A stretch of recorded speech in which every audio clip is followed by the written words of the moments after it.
dengan binatang kenapa? Habis macam buaya tu. Kau ni apa masalah kau ni? Apa masalah kau? Masalah apa? Orang dah kecoh binatang duduk dalam troli. Satu troli nak kena bersihkan, satu supermarket nak kena bersih. Kau ni apa masalah? Binatang tak boleh duduk dalam troli. Faham tak?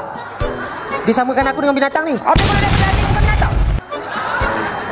Turun. Binatang tu tak berakal. Yang nak berakal kau orang marah itu berakal. Bodoh ke? Beros gigi. Siapa yang nak pakai? Aku. Kenapa? Gigi kau macam apa? Macam apa? Gigi kau macam anak. Anak apa?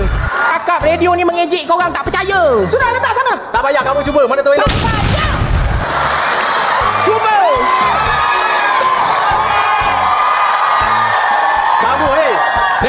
Kamu kamu kena cuba. Cuba tengok mana tahu elok.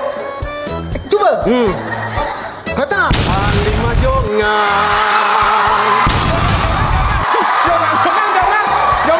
Jongang, gigi kau, gigi jongang. Sudah. Okey. Kalau tak nak bangun, mayang bagi pernafasan. Kenapa, Meh? Aku mimpi tadi. Mimpi apa? Ada tulis apa juga aku. Allah, anak kamu. Oi, kamu pun jangan serangai. Aku cukur rambut kau sekarang. Orang tua tu pun aku halau keluar. Ini kau pula musuh kau pekan gini keluar. Pakcik. Kamu keluar. Allah, lepas. Lepas. Tak. Kenapa dia makan otak aku? Dia ingat lollipop kepada kau. Apa sebab nak tamat? Muka-muka macam kau patutnya berabut. Paling tidak. Baju air. Lagi satu penyangga. Tu boleh lah.